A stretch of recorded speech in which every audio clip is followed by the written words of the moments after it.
Hey everybody, my name is Eric Kasloff, and I am one of the hosts of the Something Something podcast, and with me as always is Larry Sands. Say hello, Larry. Hello, Larry. Hello everybody, and welcome to the Something Something podcast. Man, it feels like a year since I've gotten to say that. I mean, has it been a year? Oh yeah, and with me as always is Larry. Party on, Larry. Party on, Eric. Party on, dude. Hey, over a year and still not sued. That's right. Should we be happy about that at this point? Or like, I mean, come on. We're ripping off your intellectual property. You know, I think it's keeping the memory alive. Yeah. Right? It's keeping it going. They love it when we do that. Well, you Just know. don't say the Star Wars theme. They might come after us. Well, hey, we haven't done the show, and it's no joking, not a year, but a good chunk of time, at least 5 months. 5 months? Has it? Oh, my God. Because I had a serious surgery done on my leg. We've talked about it before. I have neurofibromatosis, and I had to have a fibroma removed from my right leg. And if anybody wants to see the pictures, I'll show the before, but my leg is doing great now. My health is doing a lot better. Also, May is now the neurofibromatosis month. I will be talking more about that on my private, personal YouTube channel, as well as my social media. So I was out of commission because of health, and because of the surgery, I couldn't see Star Wars opening day, which really bummed me out. I'll talk about that later. Larry, your Mitzi, your wife, went through a lot of health issues also during our break. Yes. Actually, it started, I guess, late October and extended into January, where she had gallbladder surgery, emergency gallbladder surgery, and then she had another surgery that she has ulcerative colitis, or she had ulcerative colitis. So she actually, maybe we can do and actually what I wanted to say, maybe we can have your doctor come on in May and talk to her, you know, about how do you say it? I have NF1, neurofibromatosis 1. Okay. Do not Google search it and press image. I have if you had to have it, I have the one you want to have because it is pretty bad. I mean, it's heartbreaking. And when I see those people who have the NF2, my heart breaks, and it's like, you know, thank God that I have the lesser version of it. Yep. But and hey, I think that's a good thing. Don't Google it. Do not Google it. Do not. It hasn't been all surgeries, though. I began work on my slasher movie, Hillsborough Road. Not work on it. The promotional video will be linked below, and I had a great time making that. I think everything after the finger snap is when it got great. Yeah, I've seen it, and I think it's actually amazing. Just for who was on the crew? Me. See, just you being that, and that's what this podcast is about, is letting people know that it doesn't take 40 people. It takes a camera. It takes willing participants that want to do something and a will to just get it done. And that's what this podcast is all about. Exactly. Honestly, about telling people you can do it. So I, for one, really love the video, and everybody should actually, after this podcast, go and click on all the links, because we have a doozy that's going on today. We have an amazing guest, actually. And actually, before we get into your guest, while we're talking about stuff that we've done, Adjusting Honor is now on Amazon. Yes, it's exclusively on Amazon Prime, and I think we've talked before about, I mean, it's been months. It took me months to get it on and to do things that Amazon wanted done, but I did it. And I couldn't actually believe it. I thought they were joking with me when they sent an email saying it's now available and it's live. I thought, oh God. But I checked it, and yes, it's absolutely amazing. And I just want to point out, I've watched it, and even if Larry wasn't my friend, I would say it's pretty good. It's really enjoyable. You're the best part of it.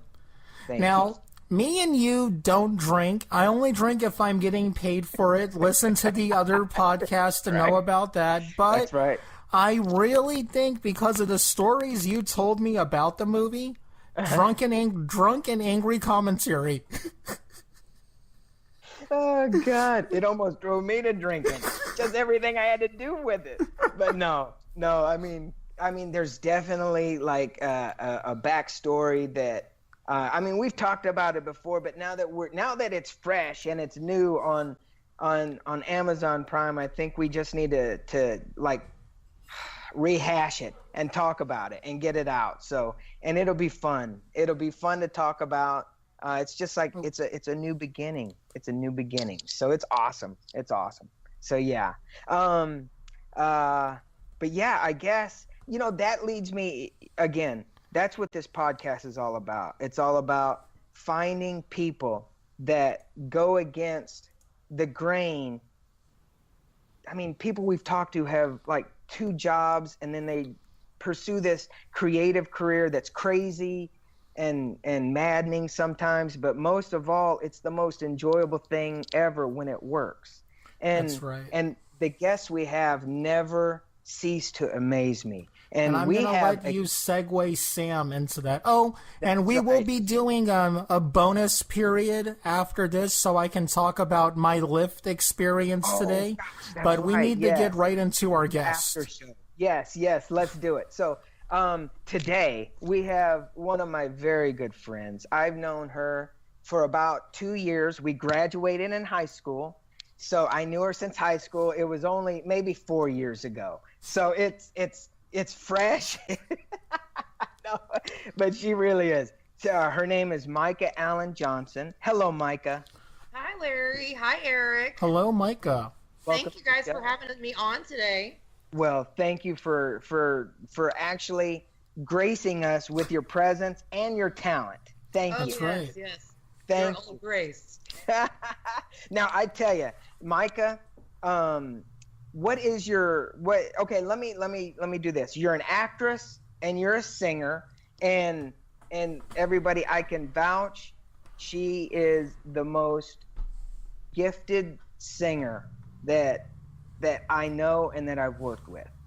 I've shot several like music videos. We did an EPK, and she's just absolutely amazing. And that's saying a lot because you've worked with Steven Tyler and Steve Perry. That's right. So saying she's the best singer you've worked with, I mean, geez, man. And they were amazing. If they're watching and they don't remember, it's because it was so crazy and there was some other things involved. So That's right. Yeah. That's right. Go back to the drinking thing. I drove him to drink. Y'all don't remember Stevens? Yeah. No. Oh God! But Myka, you are actually in your regular job. You own a real estate school, correct?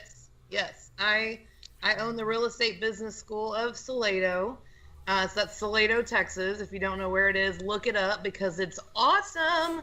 Today I went to work and there was 3 horses across the street from me, just with cowboy riders on them, and one guy dressed up as an Indian. I don't know what they were doing, but they were at the post office, and maybe I should have asked. There might have been some way I could help the Indian. I don't know, but it was only in Salado. It's one of those old-timey Main Street USA towns. It's definitely a piece of Americana that doesn't need to be forgotten for sure. That's It's excellent. awesome. That's excellent. Go into a little bit. So I obviously known you since high school, and we just reconnected. Maybe it seems like just a couple years ago, but I think it's what 4.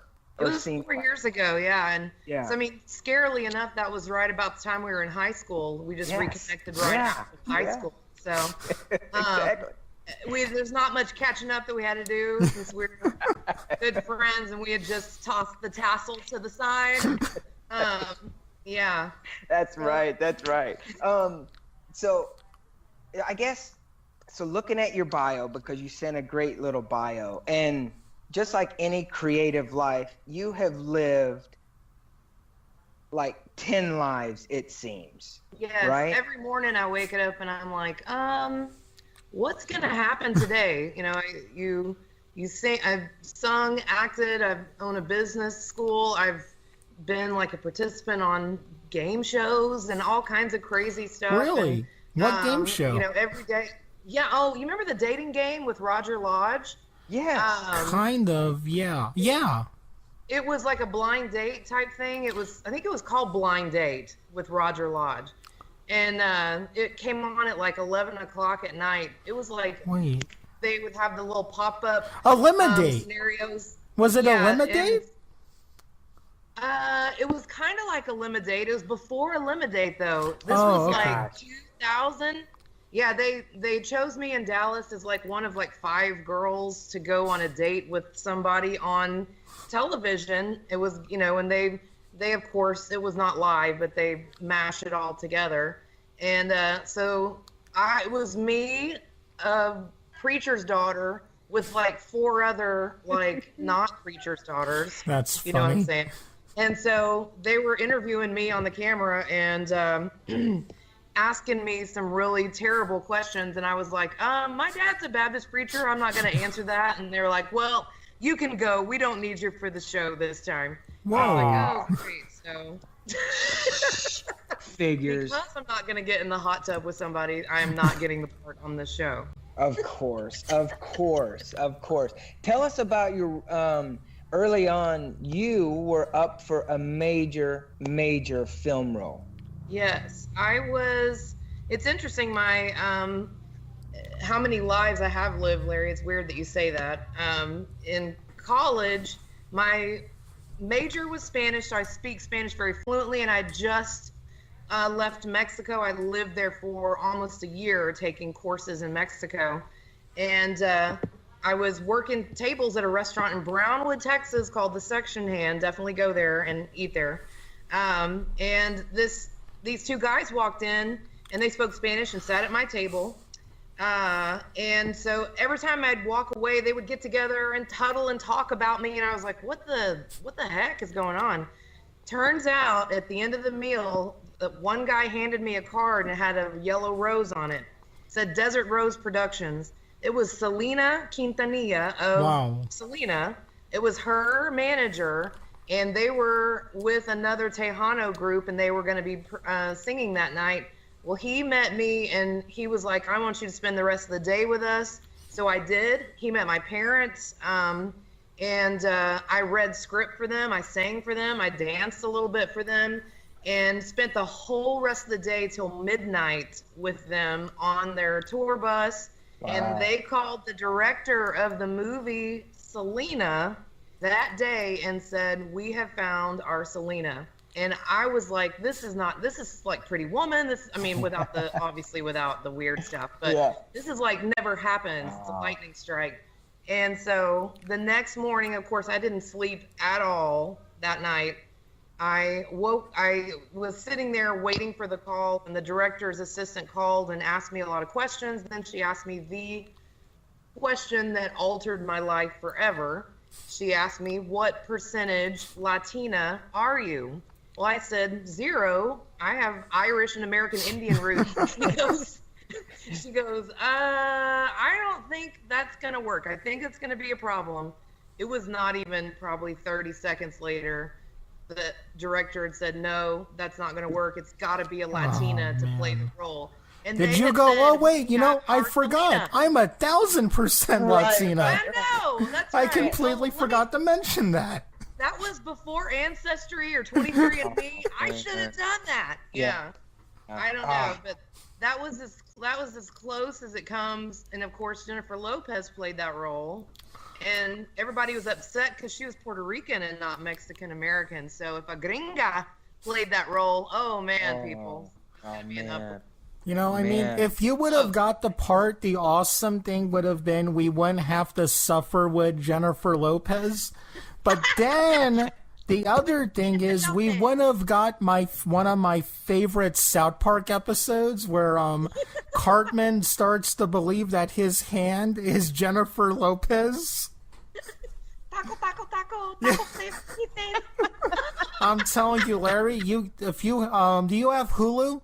I do. Look up that episode of South Park. I don't remember the name of it, but I'll send it to you. It's hilarious. All right. It is. Oh my gosh. And I might have dated P. Diddy or Ben Affleck. You never know. You know. I know. You know that would. Okay. So obviously, what was that like to be at the pinnacle of like knowing that you could be this role it's your life altering role.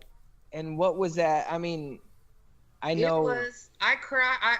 It was just a regular day. And then for something that significant that, I mean, I called my parents and was like, hey, this is for real.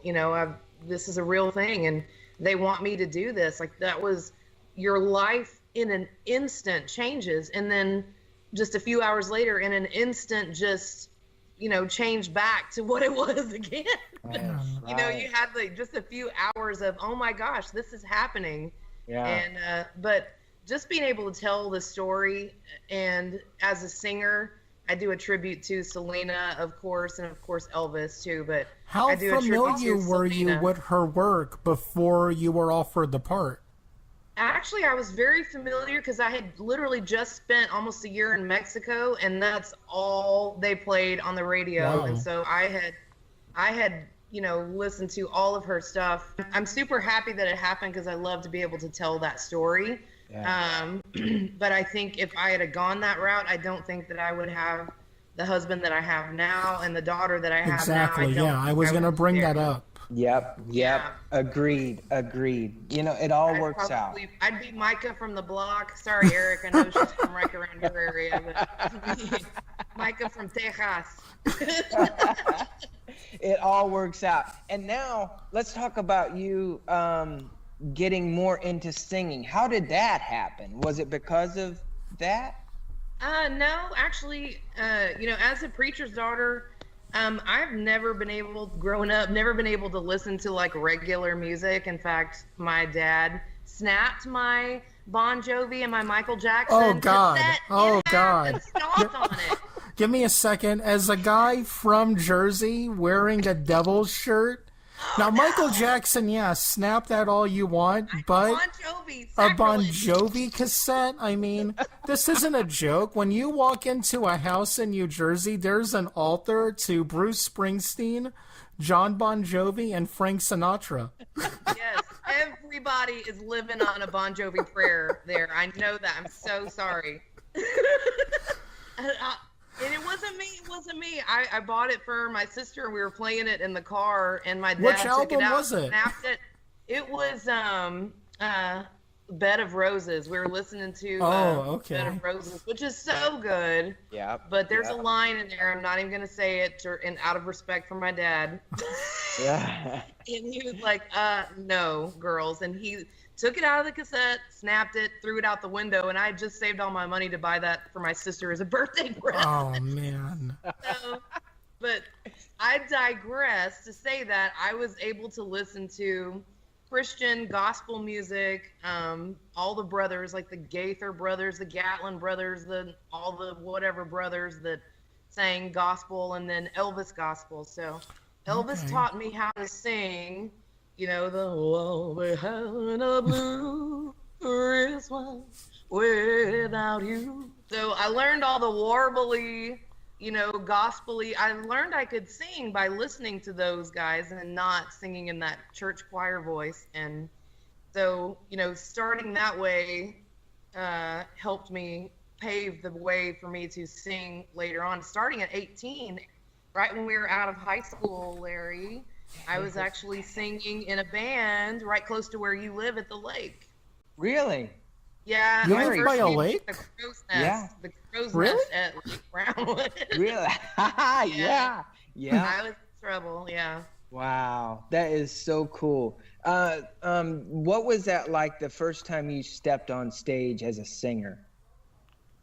I felt like I felt like home. It's amazing. And I know, Larry, you probably feel the same way too. But as soon as the spotlight turns on, it's like instantaneous. Oh, I'm on? Oh, okay, let's do this.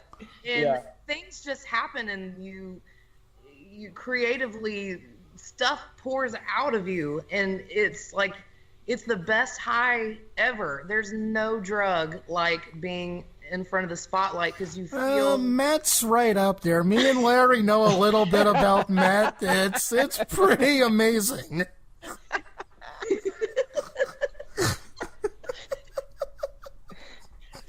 And at that, we'll take a commercial break.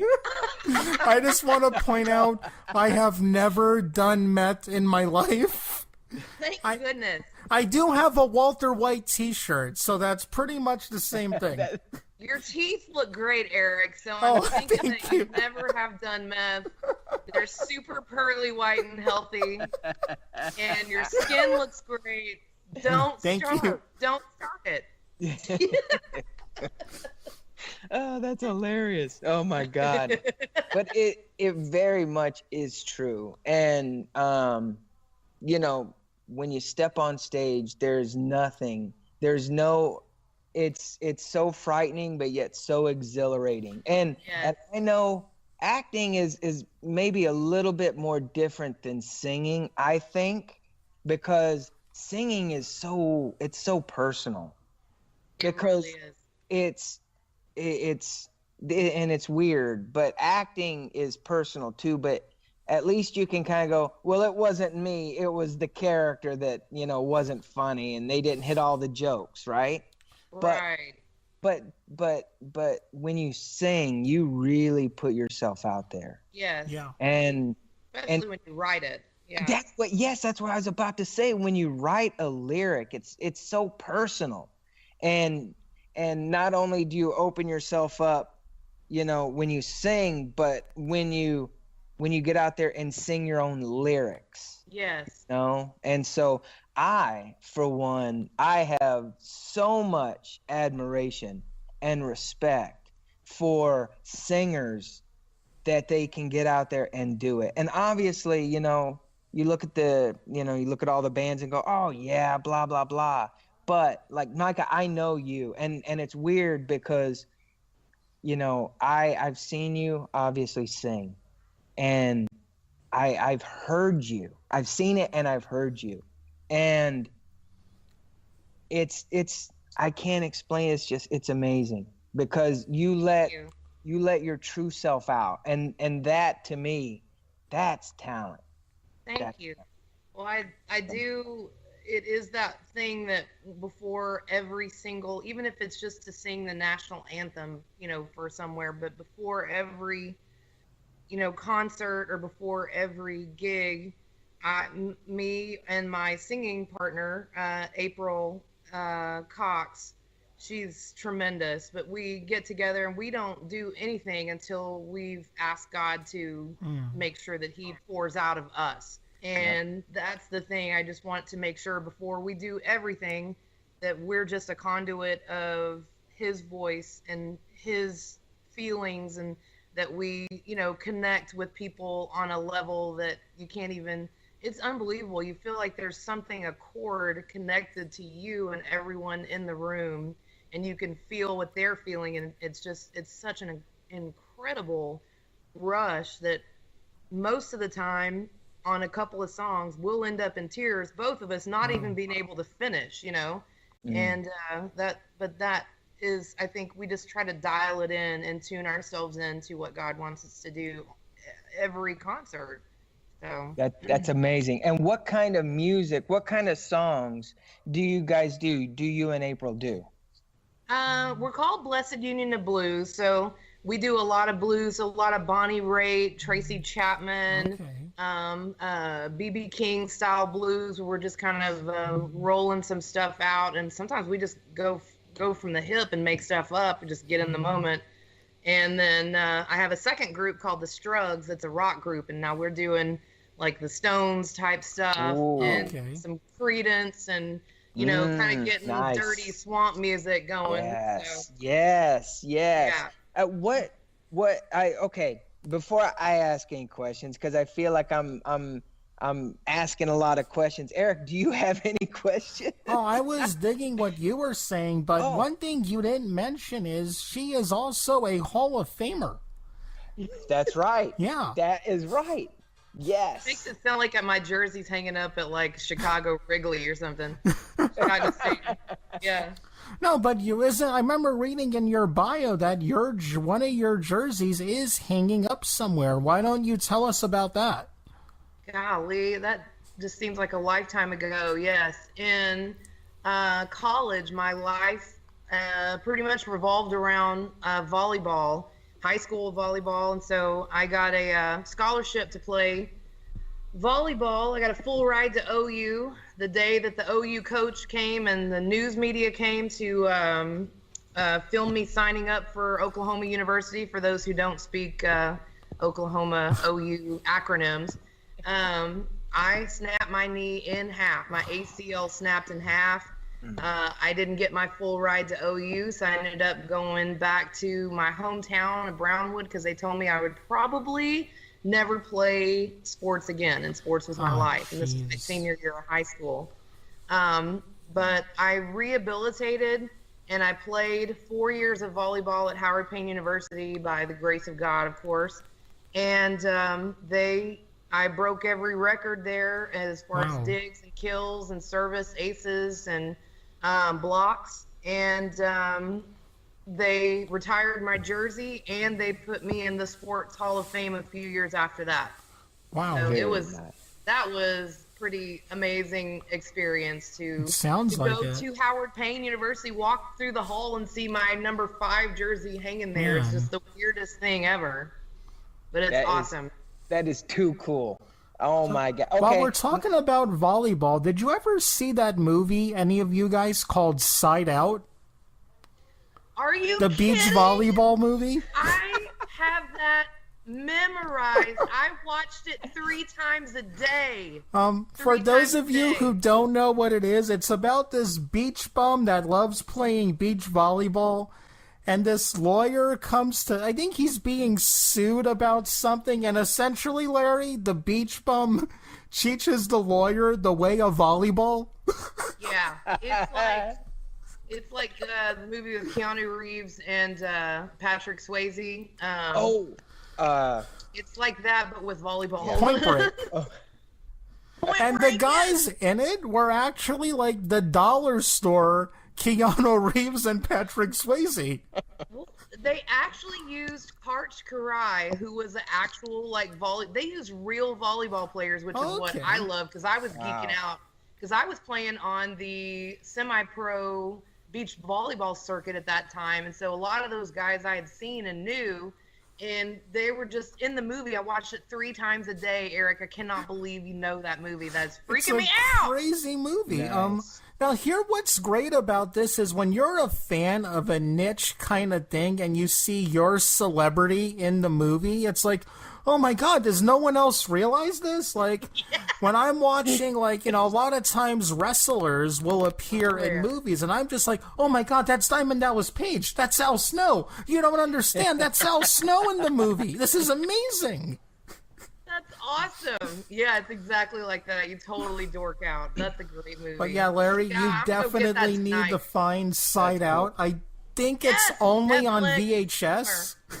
You know what? Actually, I'm looking. I just Googled it, and you can actually watch it on Amazon Prime right next to Adjusting Honor. I know what I'm doing tonight. All of us are doing tonight. Gonna binge watch. Yeah. But I tell you, what was I gonna say? Oh my goodness. I forgot what I was gonna say. I don't know. But that's like. Oh my God, I forgot what I was going to say. You see, you mentioned Side Out, and the entire room changes because the power of that movie.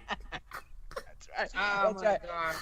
What I tell you, what percentage or what part of being a preacher's kid, and how much of your faith has played in to where you are creatively today? It's 100% everything, no doubt. Every day I wake up and I just thank God for another day and another adventure, because every day is a new adventure. But I was raised as a Christian, and I even, growing up, I even told my dad, I said, I want to, no offense, but I want to see what this is about. And I would go to the Lutheran church, the Catholic church, and go to all these different churches and see, and what I learned was, after years of, questioning and looking at everything, was that the bottom denominator was, belief in Jesus Christ. And it doesn't matter what religion you are, if you are a believer, it's all about a relationship. It's not about a religion. But it has everything, every single move I've made, whether it's business or music or acting, has been because God opened that door, or in some cases shut that door and said, nah, you're not going there. Right. Yeah. Absolutely. But it's 100% of everything. Yes. Yep. And early on, you did talk about your conviction from the dating show. Yeah. There was no way I was gonna, lower my standards and go, do the hot tub thing. So right. Not happening. Since we're talking about this, does Larry know this is something that's really a big thing to me? Do you get a lot of negative feedback from Christians because you do rock and blues music, and you're not just doing contemporary Christian music? That's a great question. And there's always, Eric, there's always a few. And, growing up a preacher's daughter, you're under the thumb, you're under the microscope, and people looked at every single thing I did, and they literally dissected every word I said, every move I made. Stuff was even in the paper about any mistakes I would make. Oh, man. Yes, it was just, there's always those people, and there's always a few people like, how can you sing a rock song and then be a Christian? Well, you feel what you feel, and you can have Jesus in your heart and sing Creedence Clearwater, Fortunate Son, and feel where they're coming from too. And, or sing your song that you've written. And maybe it's not about Christian music, but it's from your heart, and God laid those lyrics on your heart to touch someone for a reason.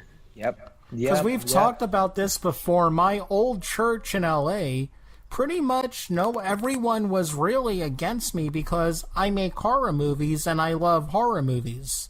People were like, you're doing wrong. You should make really awful Christian movies with Kirk Cameron. Usually I'll apologize when I make fun of a celebrity on the show, but not Kirk Cameron. All right. Anytime you feel like it, punk. Well, he did the Left Behind series. You could do like Left Limbless or something like that with Kirk Cameron. No, but I think Larry's we've talked about that a lot, how when people hear Christian, they immediately think of the negative connotations that go along with that word. But and again, when it comes to music, I'll say this now. I would rather listen to Kiss, God Gave Rock and Roll to You cover than any other Christian song. I mean, I think that song should be done in church. It's probably another reason I was asked to leave, church a few weeks ago. They were very nice about it. Did you just bust out with God Gave Rock and Roll hey, to You? I just want to point this out. My current church, my pastor loves horror movies and let me make a horror movie in the church.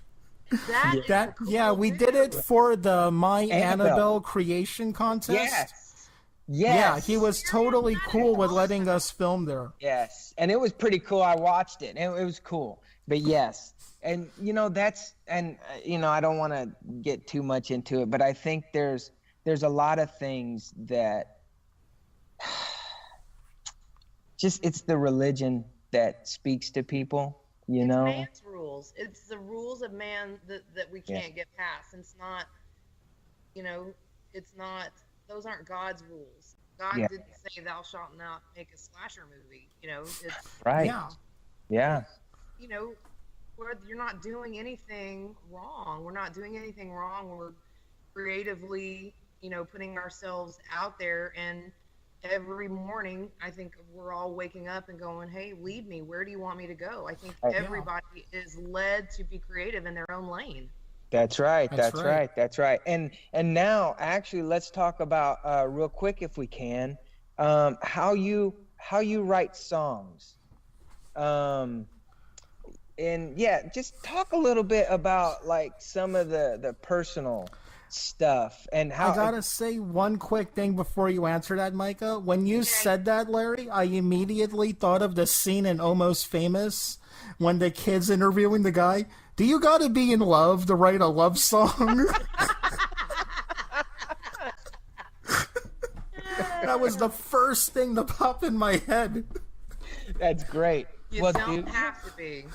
Oh, you don't? Well, that's you don't have to be in love to write a love song. Just to answer that Almost Famous trivia question. But in fact, most of my best stuff comes from the heartbroken moments. I've got just diaries of stuff that I've written since, right after high school. Stupid stuff then, but after heartbreak, after losing people. And now it's funny because I can, even this week I was in El Paso at the airport and I was writing some stuff down and I was just looking at all the faces and I was thinking, man, there's song lyric in there, but looking at all these faces and going, where are you going? Where's your heart at? What's important to these people is, they're in their own world, but I wrote these little songs about people being in their own world, going their own way. And that was while I was in El Paso. Just, you get inspiration at any point. You wake up in the middle of the night, you're driving and you stop and you record something on your phone or you write it down, and it happens anywhere and everywhere. When it does, you got to write it down because it just, you can't control it. It just happens. Yeah. Yep. Welcome to the life of being in a creative realm. And I mean, you crazy. could even, meet someone, have a strange conversation that could lead to the best podcast you ever did. We will tell you that story when we're done recording because it is hilarious. It's happening now. Oh my God. No, trust me. This story you're going to hear is the funniest thing you'll hear all year. Oh, about the demon rape guy. Oh, yeah. Okay, so we'll tell it later because I want to talk about her other cool stuff. Okay. And I want to point out, I can see these guys. You guys can't listening. I'm doing my hand motions while I talk because I almost became a youth pastor, so I talk with my hands a lot. So while I'm looking at these guys, I'm using my hand motions to make points. But, you owned a haunted house that was apparently owned by Elvis. Let's talk about that. Yeah. Oh my God. Yes. And that was another lifetime. Like, what? How is all this stuff happening to me? It's so weird. Yes. I wrote a book about that experience too, called Tales from Sales. But yes, I'm such a huge Elvis fan. From not being able to listen to anybody else except Elvis growing up. That when he lived in Killeen, Texas in 1958, when he was going to boot camp at Fort Hood, which is the largest military installation in the world. So way before Graceland and stuff like that, right? That was the biggest thing going on in the world at the time. Was Elvis got he had to go to war. He got draft picked. See, I always thought he volunteered to go to war. His draft came up. Oh, wow. He could have, everybody was saying that he could have gotten out, he could have claimed special whatever, but he wanted to go. He did. And his mom didn't want him to go, so his whole family moved to Killeen, Texas in the mayor's house. The mayor let him stay in his own house. He moved out because Elvis couldn't stay on post. It was an open post, and the girls were screaming through the barracks and That's going through. hilarious. Isn't that crazy? That's awesome. So he moved to 605 Oak Hill Drive in Killeen, Texas, and he lived there for a year with his mom and dad and his grandmother and the Memphis Mafia. And A lot of peanut butter and nanner sandwiches going on is what I'm guessing. Hey, did you guys get to have the Reese's they put out 2 years ago that were that? No. Oh, I tried to get them. You couldn't find them anywhere in Jersey. Is that like a limited edition? The peanut butter banana one? Yes, I got them. Yes. Oh. That was, golly, that was like 7 years ago, Eric. No, I think it was close. I think it was like 3 years ago was when they were in Jersey at least. Oh, gross. Maybe you got some old ones. Hey, you know, we just got 2015 here in Jersey, so we're pretty excited about it. That's hilarious. Oh my God. Well, they put those out in honor of Elvis because it was like his 50th anniversary of his death or something like that just recently. So, right, but more about the ghost you saw in the house. Yes. Yeah. So long story short, I bought the house. My husband didn't know, but I wrote a contract on it. I didn't ask him. He just, he already knows that he can't control it. It's not something I can control either. It just happens. So we bought it and turned it into a museum for the time that I had it for a couple of years. And I let people walk through it and look at all the Elvis stuff. Well, we had a overnight slumber party. 20 people started, 20 girls that were my friends, closest friends. And so we all started taking pictures. And in the 4 people that were taking pictures, all 4 of their cameras picked up these orbs in every single picture. From anywhere from 1 to 18 orbs were in every picture. What? In different cameras, so it wasn't just one camera. And inside the orbs were faces. There was a guy with a top hat, a guy with short hair with like a jacket on. There was a lady with long hair. There was a lady who was cradling a baby who was in like swaddling clothes, and she had a pearl bracelet on. Like that much detail was on these weird orbs. And so after looking at all the pictures, 15 people left, only 5 stayed and spent the night. I'm taking a picture of Larry's face right now because of the pure panic and fear that's on his face. I can't even watch horror movies. What? How is this? It's a horror movie. I know it's. Oh, I love doing them because the blood shoots everywhere. But I can't watch. I watch them with my hand over in the little peephole between my fingers. I make fun of him for being a pansy when over the phone to his wife and daughter called him a pansy because he couldn't watch Annabelle Creation. Oh my God! Oh, I can't watch Annabelle. I just can't. Oh no! Oh So no! I'd love to be scared though. Oh! In an odd way, I do too. Megan is so embarrassed when we go. My daughter is so embarrassed when we go to like a horror movie because I watch. I like scrunch down in my chair. I put my hands over my face and I make like a little peephole, right? Because that helps. That protects you. It does. Yeah. And then I'm watching, and then all of a sudden she goes, "Rah!" She scares me. Oh, and I love your daughter. Yeah. Oh my God. So how long did you keep the house for? Well, I kept it for 2 years, but that slumber party night, we heard voices, and that was when I finally went to sleep and woke up to my zipper being slowly unzipped. It was freezing cold. The zipper to my sleeping bag was opening by itself, and I couldn't move. I was totally frozen for 30 seconds. And it was literally lifting up and zipping. You could hear the sound, you could feel the pressure. And I was the only one awake, and this was happening to me. I was like, what the heck?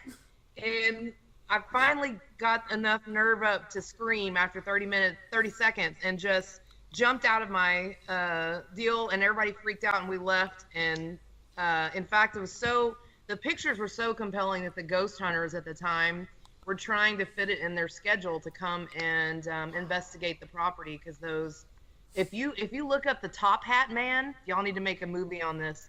The top hat guy in that orb.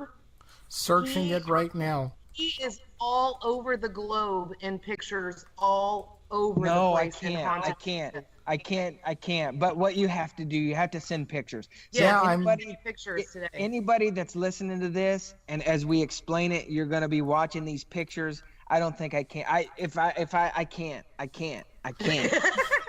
You are such a pansy. Are you sure you want the pictures, Larry? Oh my God. No. Don't, because I'm the one that's going to get phone calls at 3 o'clock at night. And I'm like, Larry, I can't come over right now. It's impossible. I can't. Oh my God. So wait. Okay. So this is like a real thing, right? Yes. Yeah, it And- was haunted. 1 to 18 ghosts in there that one night was happening. So And when you say ghost hunters, this is from the sci-fi series. yeah, the real ghost hunters, they were trying to get their schedule moved around before it was sold, because I had it for 2 years, and I mean, they had already had their schedule down for a year, and then we got a buyer for it. And in fact, when we sold it, Nicolas Cage was interested in buying it because I think he thinks he's Elvis's son somehow. Which gets Wow. really creepy with the whole Lisa Marie thing. Wow. Totally, my sister's my wife, Appalachia type thing. Yeah. Sorry to Appalachians everywhere. I'm sorry. Oh, we must people apologize that- at the end of the show to Kurt Cameron. Not Kurt Cameron. Never Lopez. Kurt Cameron. The people of Appalachia. So this Jennifer is Lopez. How are the people Jennifer from Lopez. Appalachia going to listen to something on a computer? and That that's was the next worse commercial burn break. than mine. We're going. Now we're going to another It's like commercial them break. and We'll the be right back. Amish. Yeah, we could say all we want about them. Would talk smack all day. Oh my God! Tell us about this book. Oh, wait, that you here's wrote. one thing. When you Oh, go ahead, sell go a ahead. house that you believe to be haunted, do you have to tell the buyer that? Well, let me let my real estate prowess answer your question Okay. there, Eric. So, in your area, which would be like the New York area, you know, New Jersey, yeah. New Jersey, yeah, New Jersey. You do have to disclose, because you guys have been around for a long time on the East Coast. You have a lot of properties that are like 100 years old or more. That you have to disclose where you're at. In Texas, we don't have to disclose a haunting or a suicide or a natural cause death. We only have to Really? disclose homicide. Yeah. Now, this because What? I And that's had. real estate 101 in death. See, I have a haunted house story, and I always wanted that I'm writing, and I always wanted to know, does the person have to say to the landlord or seller, hey, by the way, is this place haunted, or is it like in the contract that, do. the doors open up by themselves at 3:15 every night? Is that what happens? No. Oh, okay, because that would be super scary. Larry's trying not to look right now. Yeah, man. you have to disclose that where you're at, Eric, but we don't. Oh, okay. Yeah. So think There's about a that, lot of Larry. haunted stuff. Any house you get could be haunted. I think I'm gonna move to New Jersey. And actually, just to throw in, I have a ghost story that in LA we have friends that we all got together because this one guy, a friend of ours, said, "Yeah, I live in a haunted house." And so we were like, "Oh yeah, right, blah blah blah." So we took our cameras and everything, and we started doing like these little interviews. I think there were like 5 or 6, maybe 7 of us, and we would do interviews in different parts of the house, but particularly in the kitchen. We were interviewing this one girl, and she had pots and pans right above her head, and she would just be talking. And then all of a sudden you see the little pots and pans start moving, and then they would What? stop. And we were like, wait. So we would be, no, there's no, no wind, no wind. We would do another interview by a door, and it would open, and we could see the door in the shot, and it would just open and close just little. And we were like, oh my God, this is so weird. But the one thing that just creeped me out, and actually it scared me to death. So we all huddled in his bedroom, and it was pitch dark. I had my camera on night vision, and there were like little things that would like, we'd say, hey, if you're here, make a noise, like a guitar, like a drumstick dropped on the floor. And it would be like, that wasn't there before. And there was like a rolling chair that would be different places. And next time but the one thing I had, and I was holding a video camera in night vision. And I was it a Canon XL2? No, no, it wasn't. I remember you having that. Yeah. No, that was Josh's camera. Right. It was just like a little handy cam thing. Oh, okay. And I had looked right at the door, and at one point we were like, if you're here, move something. And no joke, it was like a Casio piano leaning up against behind another piano. It went side to side. It went 1, 2, 3, 4, and then back. And all by itself. And right when that happened, I was like, oh, nope, this is done. I turned off the camera. I said, turn on the light.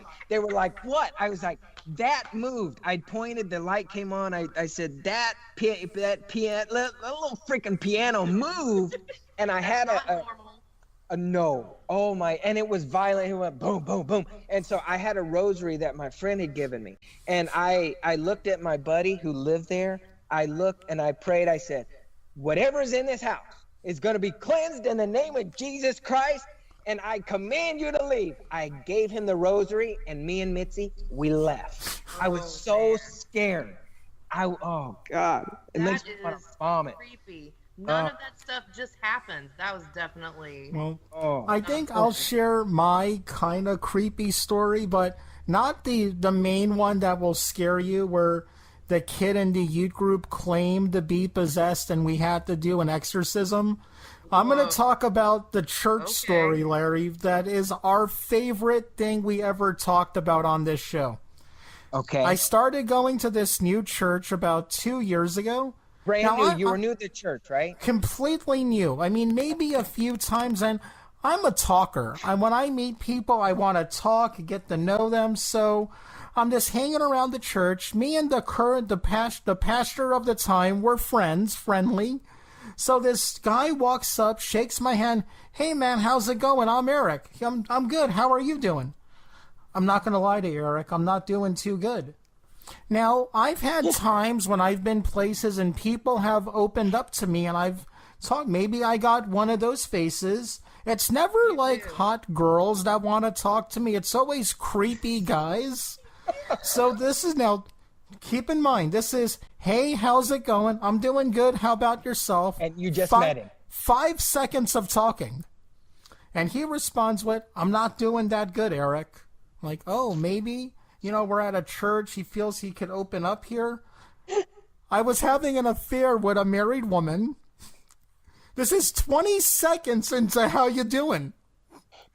Then it gets better. And after I had the affair with the married woman, a demon attached itself to me. When we hit the 30-second mark is when it gets great. And Eric, I'm going to tell you, the demon one night raped me. Oh! So I'm sitting there thinking, is the help? I need an adult. I need an adult. In my head, I'm doing that.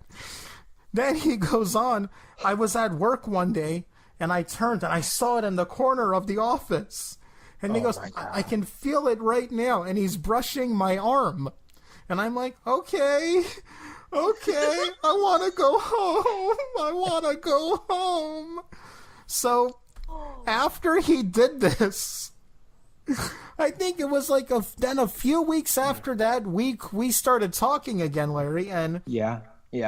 We did a whole podcast making a movie based on that story, because the whole thing was anything could give you a story, and we cast James Franco in the and role Ed of Harris and Ed Harris. Yep. Oh, wow. Yep. And then the funny thing is, a few months ago, I went to my pastor's house to watch a boxing match, and that guy gave me a ride home. And then the few times I've seen him, but there were other people in the car. The few times I've seen him since then, he's never mentioned our first conversation. Oh my gosh. Interesting. That What? is crazy. The first time you meet him. 20 seconds into the conversation, he told me about the affair. Here's an icebreaker. I was Yeah, it's like, raped by a demon. well, you see, here's the good thing about that. Some people you gotta get to know before you find out they're crazy. This guy was like, you know what? I'm gonna be right open with you, all right? I'm just laying it out on the table. God. Oh my God. Well, Larry, we are nearing the end of the show. Myka, it was great talking to you. I cannot tell you. This has been it's been so excellent to have you as our first guest back. To be able to talk to you. And actually we got to have you back on because you've written a book. Yes. And I want you to come back on. I want you to tell us about the book. But right now, where can you get your book and what's it called? Sure. You can get my book. It's called Tales from Sales, Outrageous, Hilarious, and True Stories from Home Sales. There are paranormal stories in there and even UFO stories in there. Oh. Yeah, another good one. It turned out to be a drunk hobo, but you can get the book Tales from Sales on Amazon and Barnes and Noble. It's Kindle, e-reader, everywhere. You can get it everywhere. Excellent. And links to all your stuff will be in the Yes. description of this video. And wow, this is a little embarrassing too, Larry. We did have another guest scheduled who we're gonna have to bump for this. Michael we're so Eisner, sorry. we are terribly, terribly sorry, but we will try to get you on next week again. Our deepest apologies to Michael Eisner. Oh, wait, he's actually, Everybody have we are recording this on April 24th. It will actually be up on my birthday. You can listen to this May 4th, which is also Star Wars Day. So everybody have a good, safe weekend. thank you, everybody.